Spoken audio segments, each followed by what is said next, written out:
little bit of flexibility. There's classroom space. There's a lot of classroom space there now, which means that the barn classrooms are no longer as critical every day to the. And So there are quite a few classrooms in the commons? a lot. Really? Do you remember the number, Katie?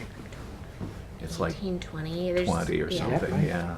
Mostly on the second and third floor? Yeah. Yeah. The main There- floor is mostly dining. There's a couple on kind of the main floor, and then there's Yeah. 4 on the second and a half floor, and then there's a huge chunk on the third floor. Yeah.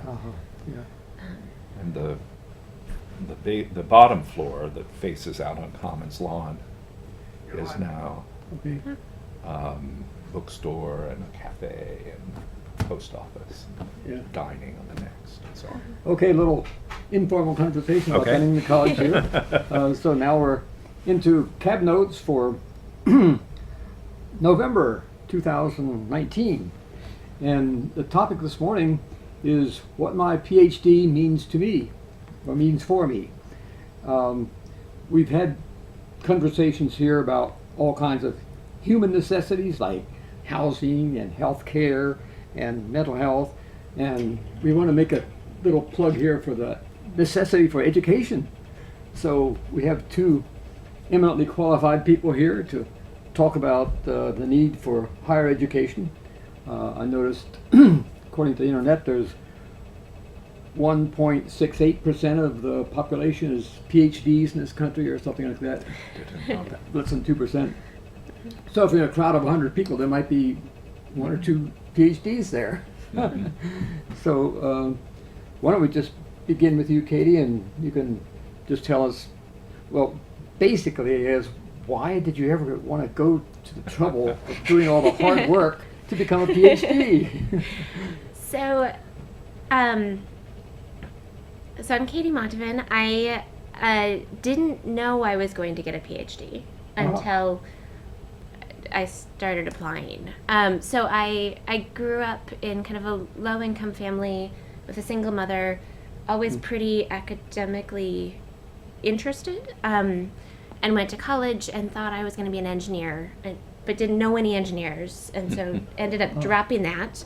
And then I thought I was going to be a high school math teacher, and that I dropped all my education classes on a bad first day of term, and so that was no longer an option. So then I studied math and got my degree in mathematics and wasn't really sure what I would do with it. So I went and worked in an ecology research center for a while as a technician. And my undergrad teachers were saying, you should think about grad school. And I was saying, I have no idea why I'd go back to grad school, and I have no idea what you do in grad school or what that is. I was in an undergrad-only institution, so I didn't see any grad students. I didn't know what that meant. And at the research center, I met postdocs who had just finished their graduate degrees, and so they became somewhat of mentors to me, and took me, when they visited their kind of graduate institutions, would take me along, and I would visit and see and kind of learn from them. And while I was doing research there, which was like grinding plant samples and typing in data from audio recordings, it was really mind-numbing. I was dreaming about the things that math could do to solve some of these problems, and there wasn't anybody there with the mathematical modeling skills to do what I thought you could probably do. Wow. And I had enough math to know you could probably do it, but not enough to actually do it myself. And so that was when I started thinking about grad school, to go back and get the skills to be able to do that, and then also explicitly with the eye towards becoming a teacher at an undergraduate liberal arts school, and that was kind of the education I needed to do that. And so that was how I ended up with a PhD. I didn't really know going in how much work it would be, I think. I don't think I really knew what I was getting myself into, and even until my last year didn't quite realize that it involved writing a book. But made it through, because once you're there, you just do whatever you need to. Yeah. So that's my weird path, and Yeah. I'm sure there's a lot of people who would like to get PhDs, but for one reason or another they get off track. But it's interesting how Hell, you made it. I think it's good to go into a PhD knowing exactly why you're there, and Uh-huh. I'm really glad I didn't go in straight from undergrad, because there are many points where it was really helpful to know, like, I want to teach at an undergraduate liberal arts school, and that was what got me through certain points in Yeah, a PhD. yeah. And I found it to be really interesting to keep learning and keep challenging myself. And I think any other career path I would likely be bored by now. So the kind of figuring out how to figure things out and investigate things and do my Yeah. own research was really good for me. But I just didn't know what it was Yeah. before I did it. That's really Yeah. profoundly fascinating that you saw there was a problem you could solve, but you didn't know, you knew you had to get more education to solve it. Yeah. That's fantastic. And that's exactly why I went on. Yeah. Yeah. Uh-huh. So, Carrie, what was your path to get to the PhD? Interestingly similar and different. Yeah. I'm a biologist, Carrie Woods. I teach biology and ecology and evolution.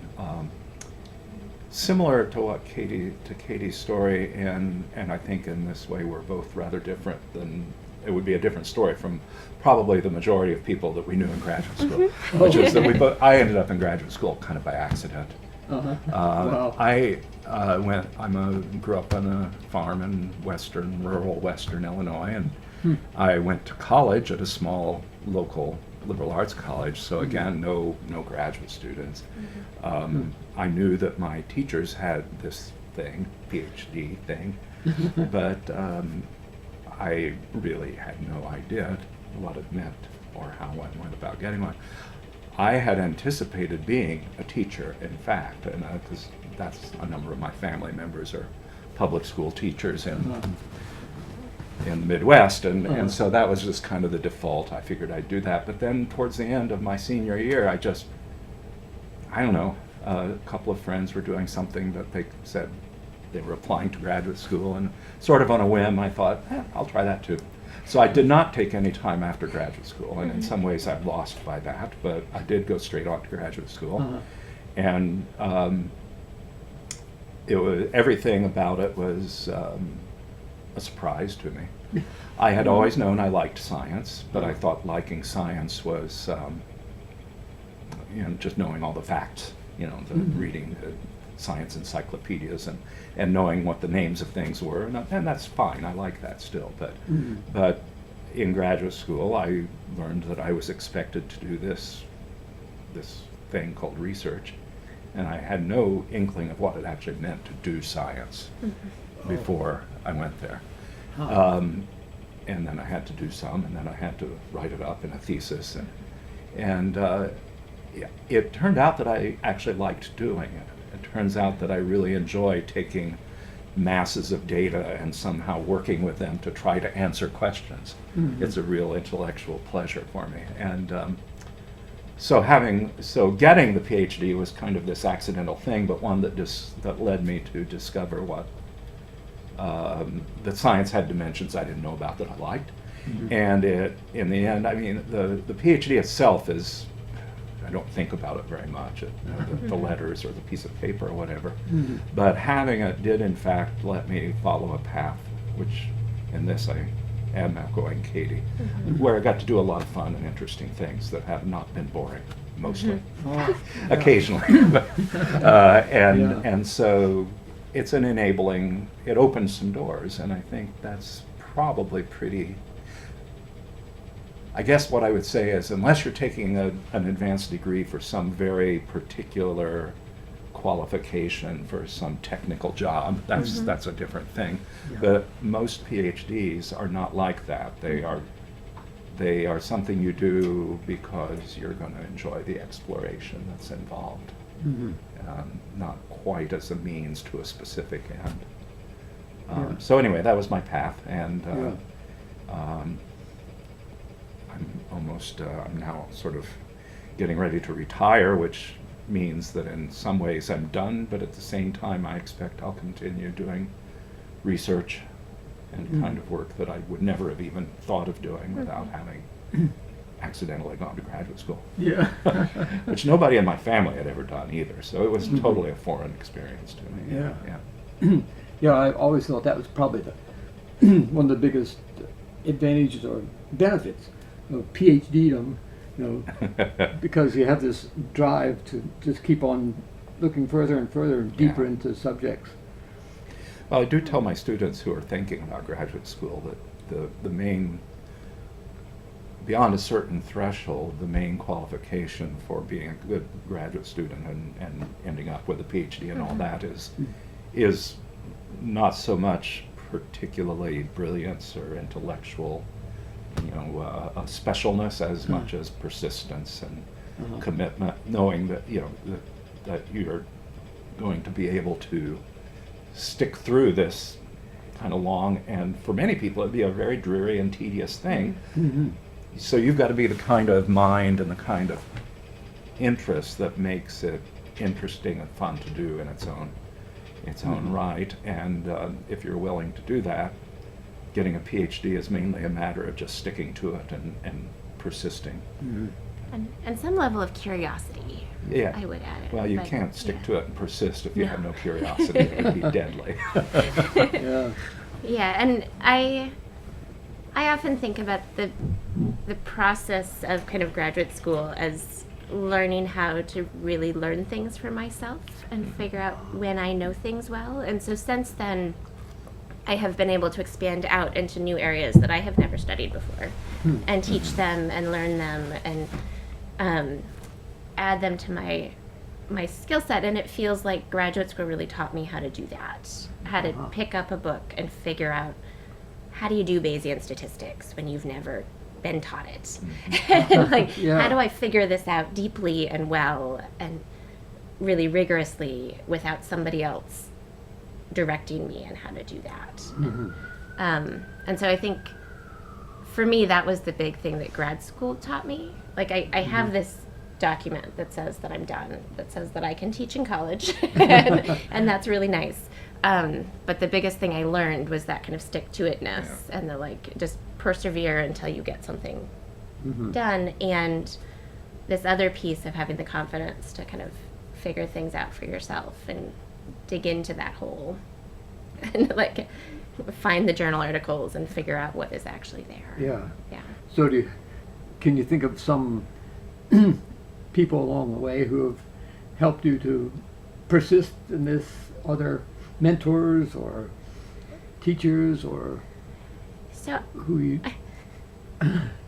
I had a good mentor in undergrad who I almost transferred schools as an undergrad, and that would not have been the right choice. But she took me under her wing to do math research in my junior and senior years of undergrad. And so she was a really kind of important figure in that, and has continued to be a support over the years.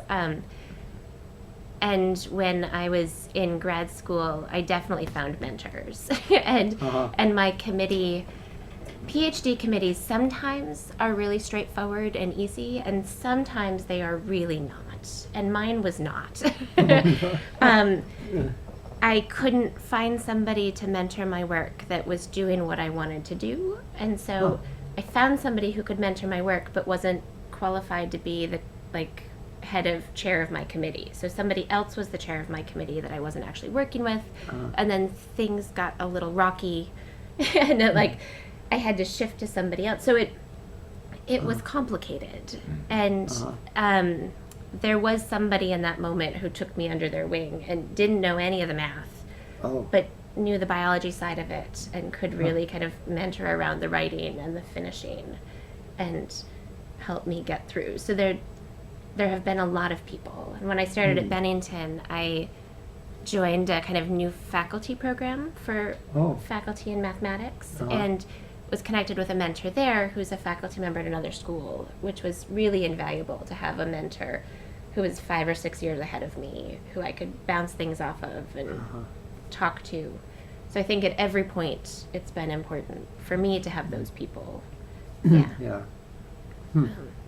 So you must have had some similar people along the way who you feel kept you going? I think one of the things that you would discover if you talk to a whole lot of people who've gone through graduate school, PhD programs, is there's going to be tremendous individualism in the experience. Mm-hmm.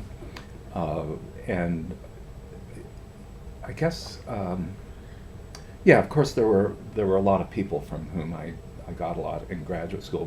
We both went actually to the same university, Oh, really? although Mm-hmm. some decades apart. Oh. Yeah, we were both PhD students, both took our PhDs at Cornell.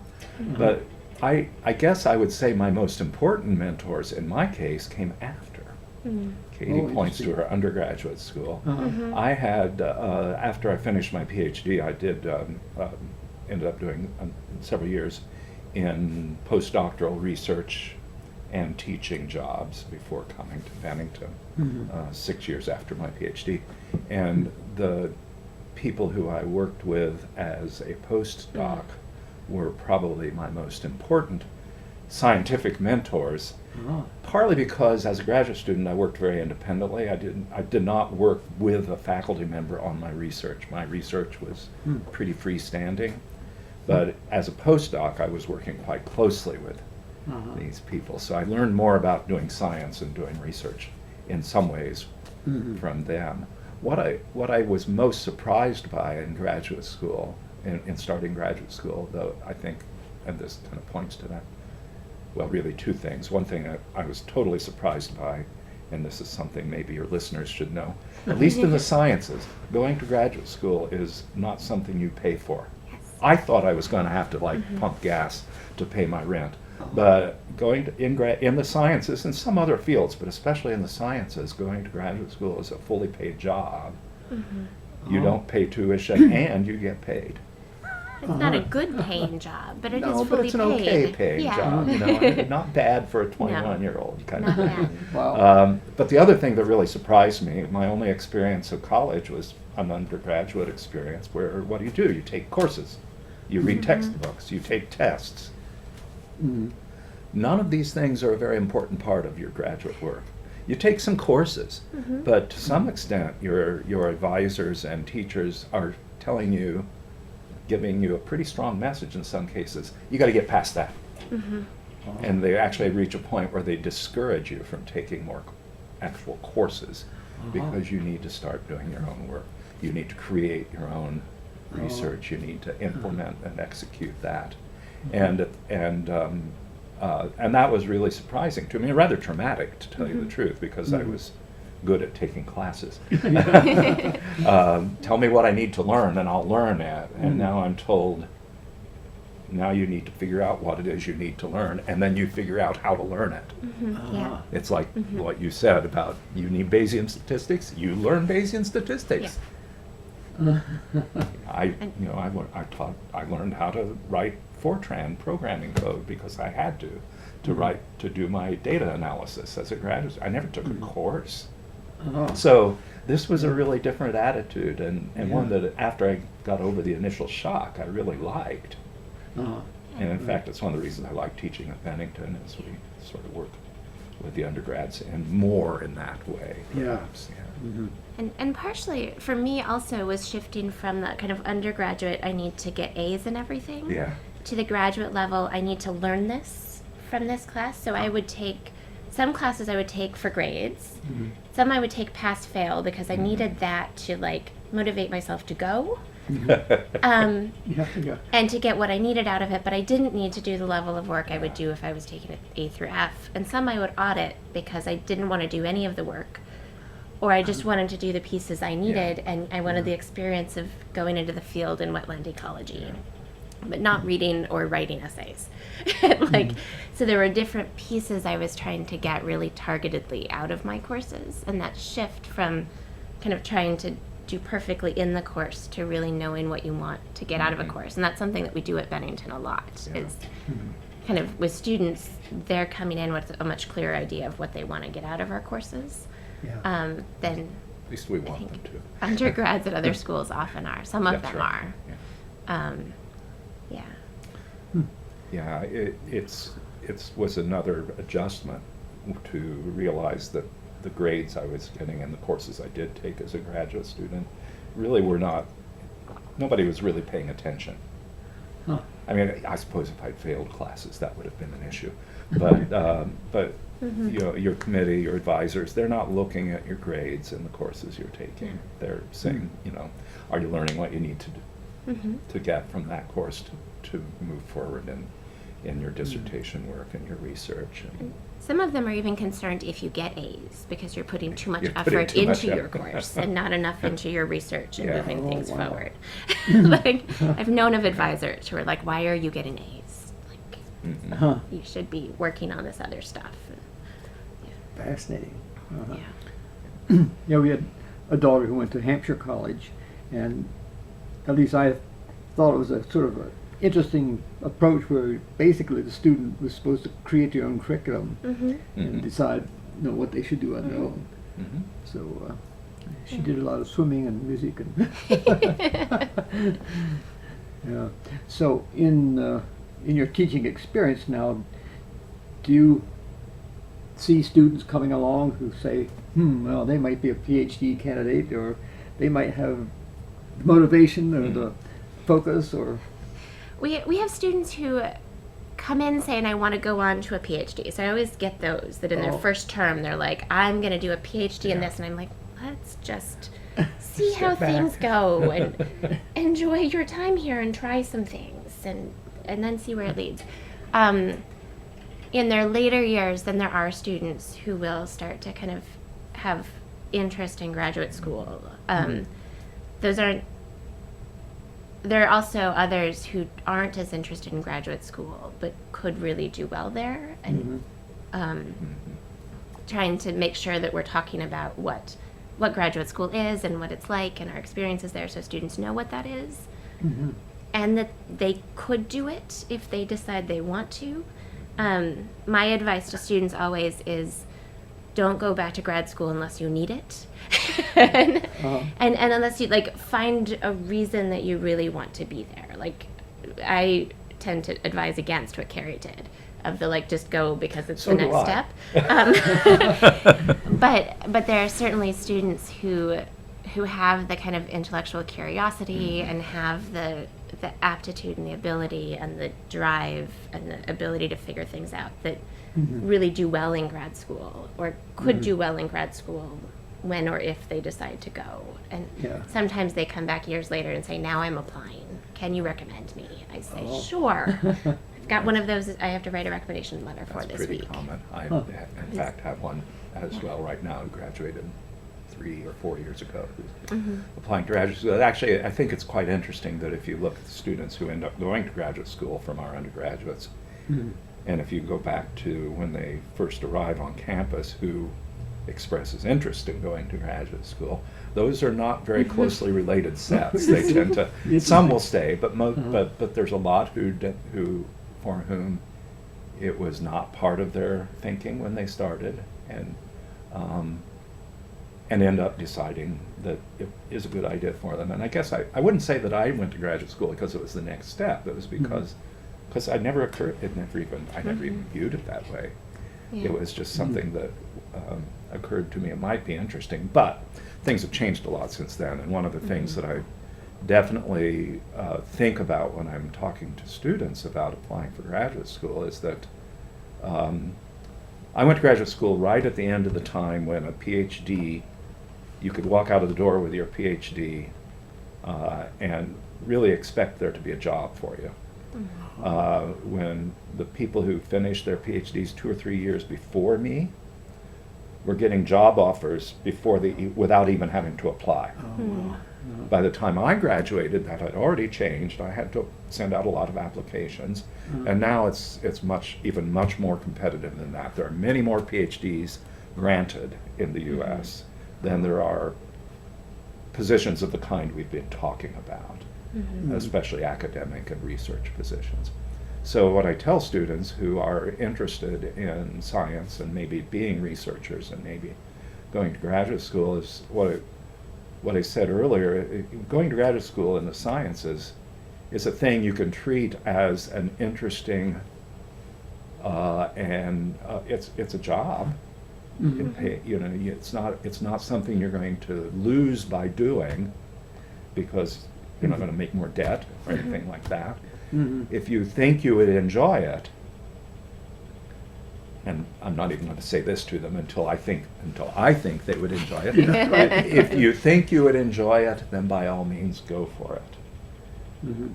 Expect that it's going to be, as Katie said, kind of here are the things that you need to be ready to commit to, the kinds of challenges and needs.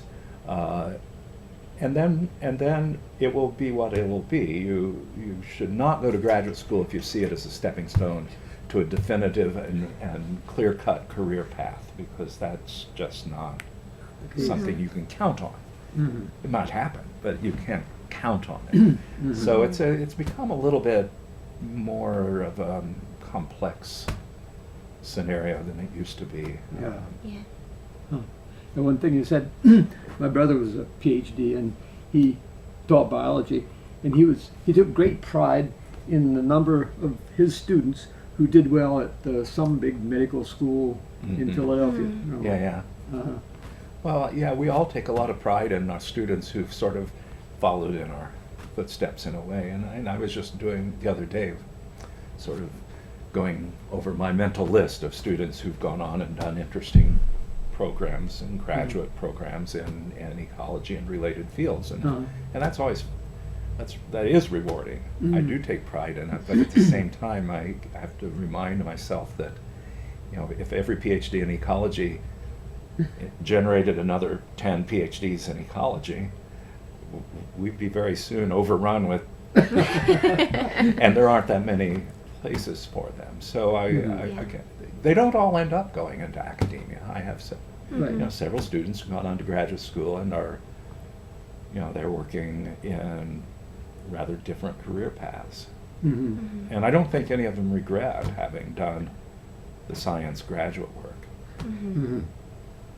It just, there was a change in trajectory at some point afterwards. Yeah. And there's a lot of industry jobs There are. outside of academia that Oh yeah. are good, and you need a PhD, and there's interesting work there. I think it is really competitive right now for faculty positions, Yeah. and even in STEM fields, that it's really not guaranteed that you get one. You have to be top in several areas to. There are agency jobs and industry jobs, but you can also go, and this is not uncommon, that people take a PhD, end up doing jobs that don't necessarily require the PhD. Yeah. But so they have a PhD. Some people would say, "Oh, you got this PhD, and now you're not using it." But I would not look at it that way. You got the PhD, you learned a lot about yourself and what you like doing, and now you're doing something that may not be exactly what we think of as what a PhD in science is going to do, but they're using it. They're definitely using it. They're writers, they're filmmakers, they're all using their PhD in one way or the farmers. I know several PhD biologists who are farmers. Really. They're using their PhD. Yeah. Farming is constant research. The other thing that I was thinking about before, when you were talking about kind of students that we might identify that might kind of be really ready to go to grad school or thinking about grad school, so that I've seen some research around kind of female students and kind of underrepresented students, and the need to encourage them to kind of recognize their skills, because sometimes they're not as confident in their skills to go on to graduate school. And so a mentor who can say, you have what it takes to do this if you want to, can make a really big difference. Yes. And not pressuring, but identifying that. Many of the female faculty I know had somebody who did that for them and said, you have what it takes. You can do this. I had that myself. Like, Yeah, we have a granddaughter who's a PhD candidate at George Washington University, and of course we were surprised too to find out that you don't pay for that. She has full scholarship, And I think she's at that point sometimes when, she just doesn't quite feel she has the motivation, and she comes back and So I was in graduate school. I did a Women in STEM conference in my final year. So not until my 6th year of graduate school did I take part in this. But in it, they had a session on Impostor Syndrome, which is something that strikes all sorts of people, but especially people who are in fields where they are kind of either assumed to not be as good or societal norms are there, or they're one of the few of some group they represent within a room. And this feeling that you're an imposter and others are going to figure it out. And that has struck me at every point in my career in different places. And now I know to recognize it and say, okay, I'm going to ignore you and pretend I don't feel like an imposter, because I'll probably realize in a year that I'm not actually, and push through that. But I know that that's something that kind of graduate school students struggle with. It's undergraduate students struggle with it. I talk about it with them. New faculty struggle with it. It pops up and can be really difficult to push through. And somebody else saying you have what it takes doesn't always help. But can be an important thing to recognize, and is something that kind of plays into this. And I think that's really important, and certainly there are groups who are more likely to encounter that kind of scenario, but I actually think almost everybody does at some point. Yeah.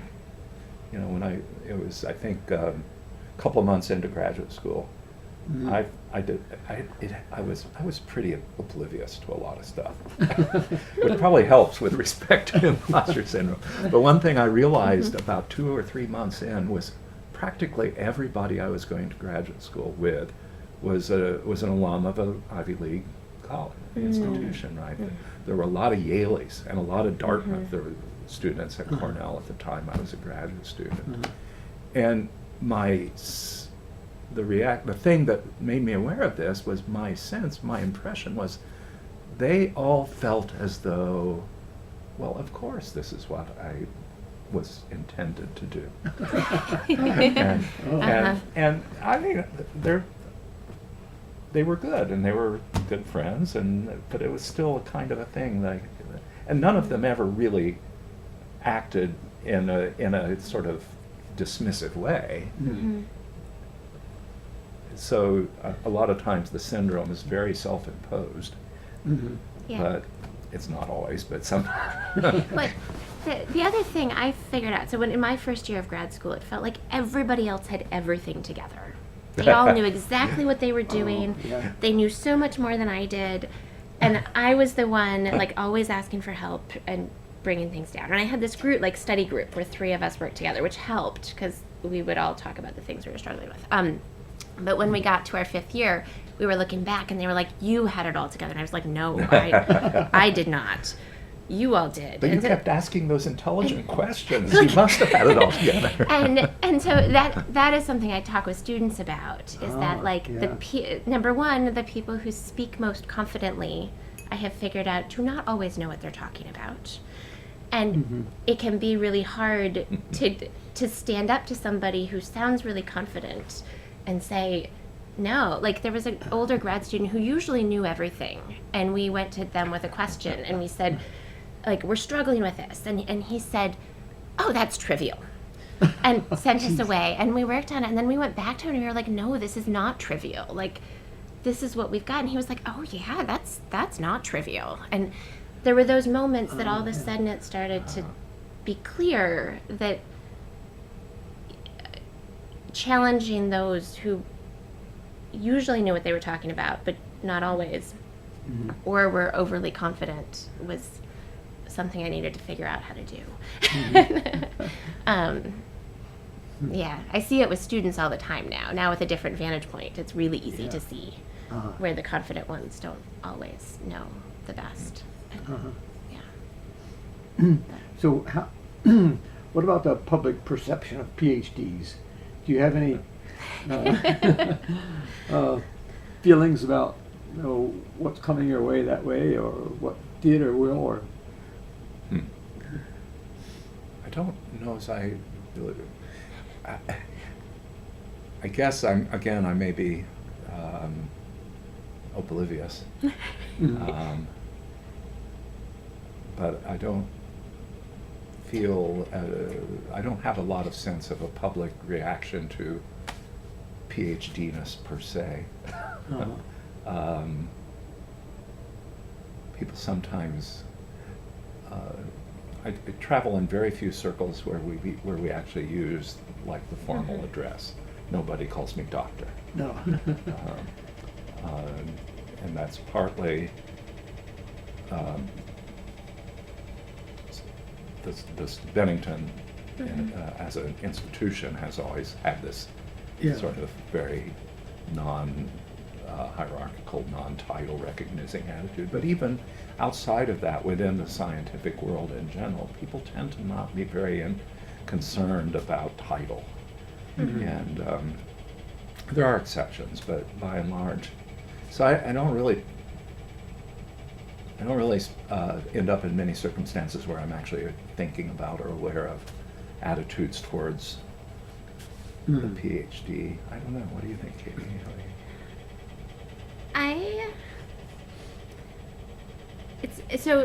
It's tricky. I also, mostly in academic circles, don't, the title doesn't matter. Mostly we all have one, so it's kind of a moot point. But I tend to prefer using the title doctor over Ms., because I prefer it. And so I will correct people if they choose to use a title and they use the wrong one, partially because I have an earned title that is often assumed that I don't have. And I think I see a perception that a lot of academia is really disconnected from what people are doing. I am similar to Carrie in your question. I'm like trying to connect with what I'm responding to, which I'm not quite sure. But I've struggled with the way that we communicate about science and math, because when we write about our research, we write very technically, and we're trained to be very technical and very precise in how we're using words so that it's clear and others can replicate it and others can understand exactly what we did and kind of poke holes in it, and there's that conversation back and forth. And I think that conversation within science is not very well understood outside of the scientific community. And so when somebody publishes something and then it is proven, shown to maybe not be quite right, there are flaws found in it, that's part of the scientific process, where it's a conversation back and forth, where somebody finds evidence of something, somebody else finds evidence against it, it continues, the evidence grows, and we kind of reach a consensus that this is probably how it is. But it can be hard to see that from the outside and say, well, they don't all agree. Like, they say one thing one time and a different thing a different time, and how do we know what we can trust? And it takes a lot of skill to know how to sort through that and figure out kind of what journal articles can you trust, what sources can you trust, how do you assess that?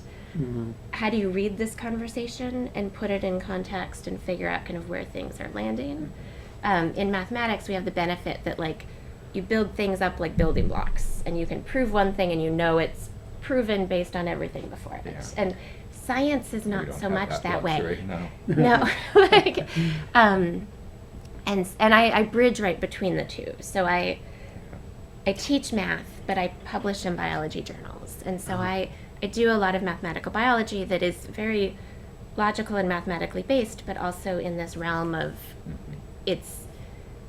there's certain things I can say, like this theory is not consistent with what we see in the field, but I can't say this is exactly what is causing that. And that is really hard to communicate to other people, because that squishiness is Yeah. important. Yeah. But I think also throwing out all of the research isn't the answer either, because there's a whole lot that we do know that is helpful. We have to be able to communicate something about the uncertainty, that we know things and that there's an inherent, an included uncertainty. And those are not inconsistent statements. Yeah. And that's, I think this is really interesting, because I think what Katie's saying about the communication of what us academics and PhDs and stuff do to the in the larger community can be very challenging, and we don't do it very well often. But that's actually not. So I think there's like different questions that are interesting. When you said, how do people regard the PhD? And I'm not. That may be a separate thing. How do people look at the possession of a PhD and all that, versus how do they look at the work that we do? And I think that those are often perceived rather separately. That people don't really, Dr. So-and-so is this person, and then the work, the research, that's this sort of unknown body of very cryptic and technical stuff. So yeah, I mean, most of the people I interact with really outside of the college and conferences I go to don't necessarily know or care that I have a PhD.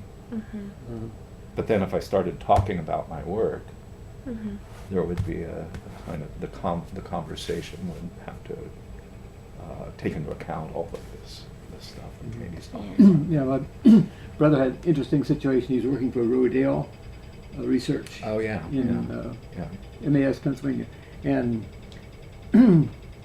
I guess along the way, they had come to some kind of conclusions, and then they started publishing these facts in their magazine. Yeah. And my brother said, "We don't know that that's true yet."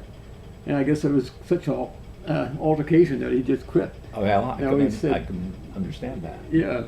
Well, the notion of a fact is actually a very complicated and problematic one in science. That anytime you assert something as a fact, in a way, you're kind of taking a step beyond the science.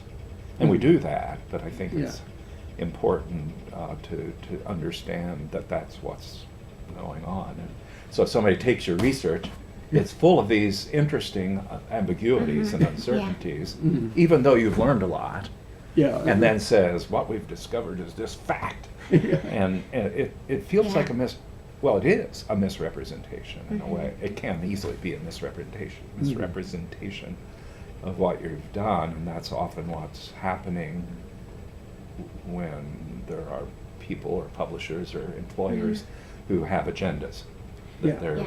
they're promoting, and so it's totally understandable, but it's also quite problematic. And I've seen there's some places where journals will try to translate scientific research to a general population. And I see these circulate on Facebook, and I will often read the article that my friend has posted and then follow back to the original scientific journal article and read it.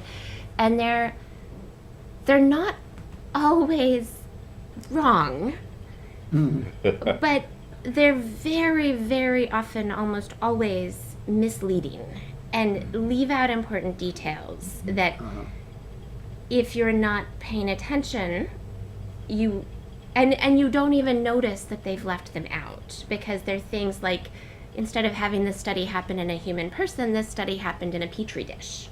Like, you wouldn't know to ask that question based on the way that it's being presented to you in this kind of translation of the original work. And so I've found that to be both infuriating and an interesting activity, in seeing kind of how is the science making it over, and where is the miscommunication happening, because the underlying article is very clear, but you have to know how to read it.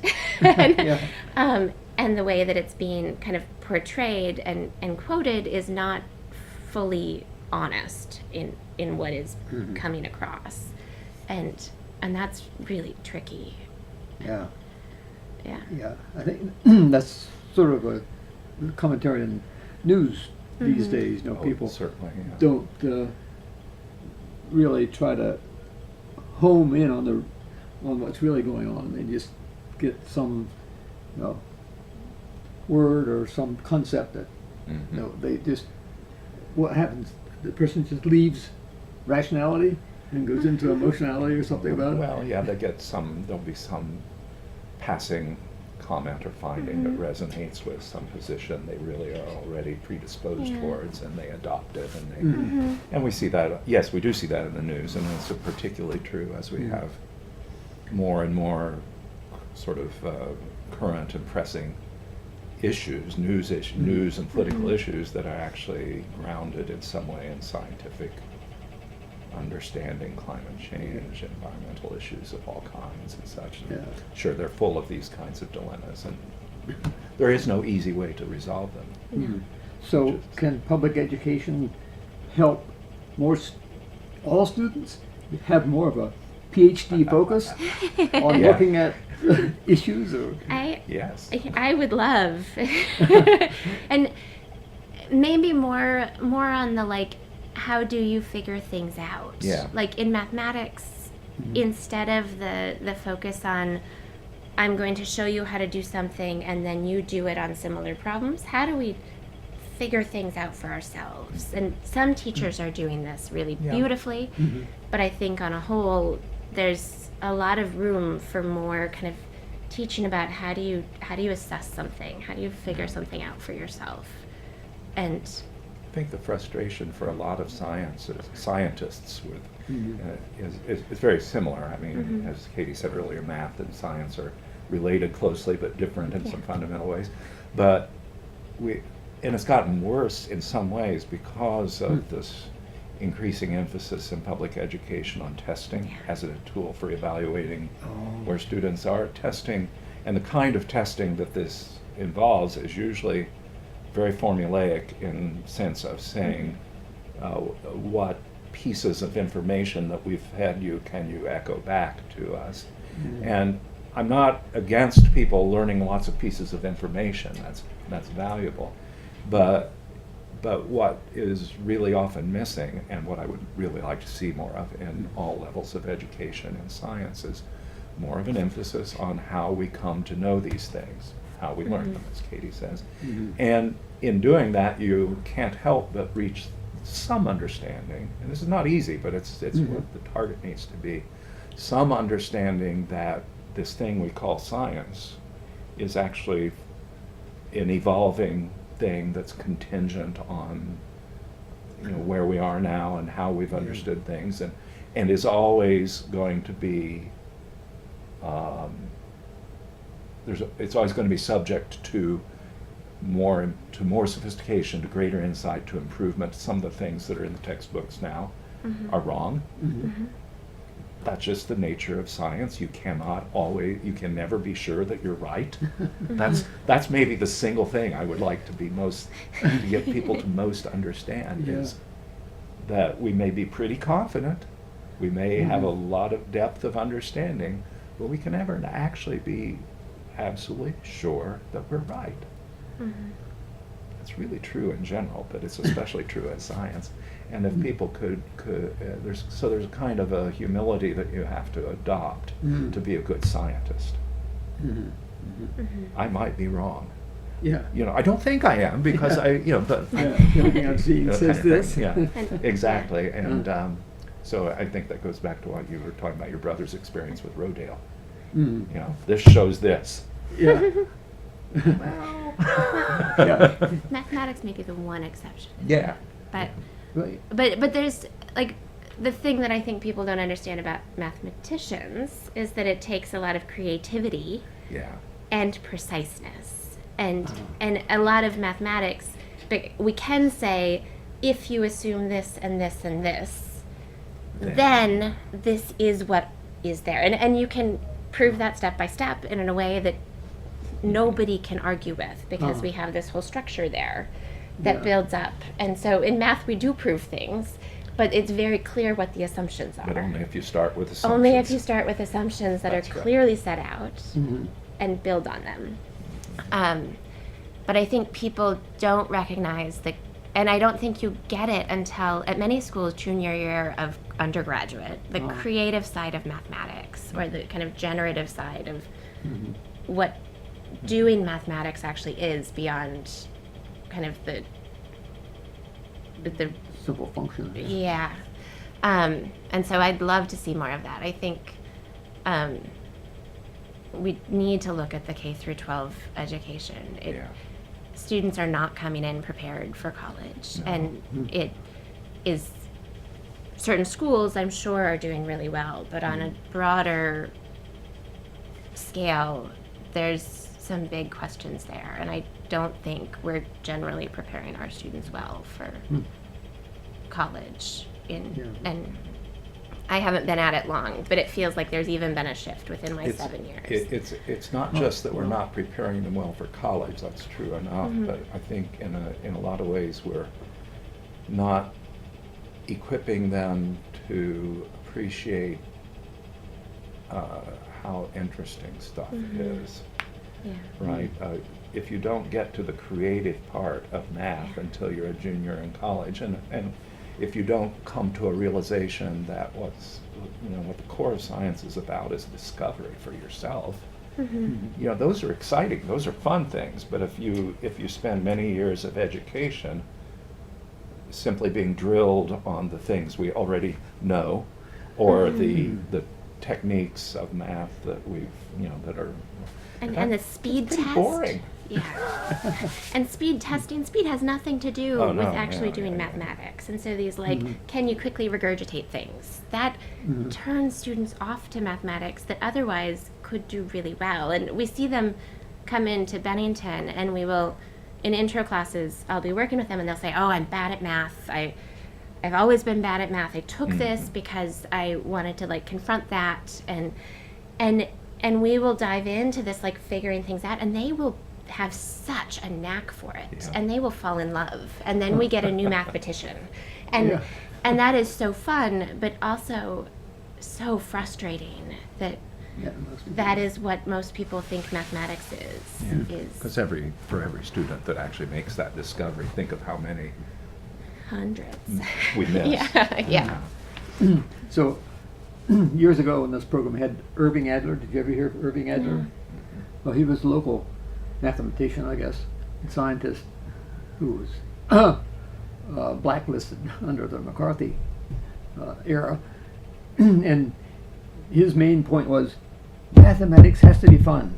And he had all these mathematic games, so people could relate to it in ways that was enjoyable. And he was very strong on that point.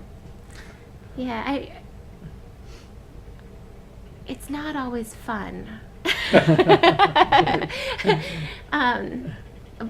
I do think there are ways to really intrigue students by the questions that are there, so that even when it's not fun, the figuring out of challenging problems is something that students can do and really get into when you start to get them into that. And that becomes fun. But one of the things I see with undergraduates is this I want to be having fun with what I do, and you're not always going to have fun with what you're doing. But that's different than having the experience of getting to figure out what this is, and I don't know. Creating the inquiring mind. We should have fun with math too. I have fun with math, but it's always intriguing to see what different things you can do. We had a friend who was at Harvard, and he was dealing with drug companies or somebody about what kind of drugs would affect what kind of diseases or something. And I guess he was a real whiz, and I was just astounded at the kind of significant changes he could make just by doing his computer work and matching all these different numbers or whatever to these different facts. Really amazing. There are certain moments where I get a lot of joy about that sort of computer wizardry, and like where I'm doing something, I'm like, 10 years ago I would have had no idea I could do something like this. And the magic of being able to make it do what you want. Pretty much all of what I do now, it would have been impossible for me to do as recently as 25 years ago, just because it involves dealing with large data sets that we didn't have the capacity to work with before modern computers. It's kind of, I don't think about it very often, but when I do think about it, it's kind of like, whoa, that's kind of... And now, of course, that's now transforming a lot of what a lot of us do into this new thing, data science. Right? And if I were here's my piece of advice for the people who are thinking about these worlds of science and math and graduate work and professional life. Data science is a good thing to call yourself a data scientist. It's a good thing, but then of course you have to learn how to do it. So, and you should learn the ethics behind it. Well, there is that too. Yeah. Yes. I don't worry that for my own work that's a lesser issue than it is for some people. But. Yeah, I work with a lot of students who want to do data science, and that's the piece that I keep pushing is that the information we get out of data is great and can tell us a lot, but we have to know how much we can trust it and what we can use it for. And there's a lot of ethical pieces there that we need to be thinking about. And that's my. Yeah. Well, that's certainly a good topic to end on, right? The ethics of it all. Yeah. So thank you so much for coming down, Katie and Carrie. Yeah. And we'll hope that more people have more focus, determination, and desire to do things better. I have to run back to the college and meet a student who's just finishing her PhD and Yes, is coming back to talk about it. Hope we So didn't there we hold you go. too long, Carrie. No, it's fine. She'll be fine. Oh, good. A former student, I should say. Oh, Yeah. well, this is the woman who's you mentioned before. Yeah, she's just finishing her PhD. Graduated from Bennington five years ago. And is in the final year of her PhD work, and she's coming back to contribute to our Friday afternoon Talk About Science series of speakers. Yeah. Does she have any specific focus that she? Yeah, her work. She studies birds, and her specific research is on a group of diseases of thrushes. Oh my. So she's traveled all over the eastern U.S. sampling taking blood samples from thrushes. Oh, this Yeah. getting down to the fine details. This is That's Science right. Workshop today? That's Science Workshop That's today. exciting. That's right. Yeah, it's really alarming to hear some of these numbers they toss out there. Like 1/3 of the bird population has disappeared we in the just last had 20 him years. on was last campus. week's speaker Yeah. on campus. Oh, really? Yeah, Yeah. the guy who was the lead author Yeah. of that Oh. paper that was published just recently was on campus speaking about the 3 billion birds that have, 3 billion bird decline in North American bird populations over the last 50 years. Yeah. Yeah, so And using really big data sets. And No kidding. Yeah. Massive Multiple data sets. sets, massive data sets pulled together through the use of the internet. Yeah. yeah, so we should theoretically be able to get a better view of what's going on through this. Well, and that's procedure. exactly what he did, and what this big finding is the result of. There would have been no together. way until the last few years to actually be able to make even, and this is full of sort of uncertainties of some Yeah. degree, but there would have been no possibility of even making any kind of plausible or reliable estimate of total bird population declines until quite recently, because Well, and they've been gathering the data for a lot of years, which Yeah. makes it possible because they have all these years of data, and Yeah. now they have the tools and the computing power to to be actually able to model. do it. But what they're doing is amazing. it was. Yeah. So, Yeah. okay. Well, Okay, thank you, Nathan. thank you, thank you. Thank you. Right on time. Here we go.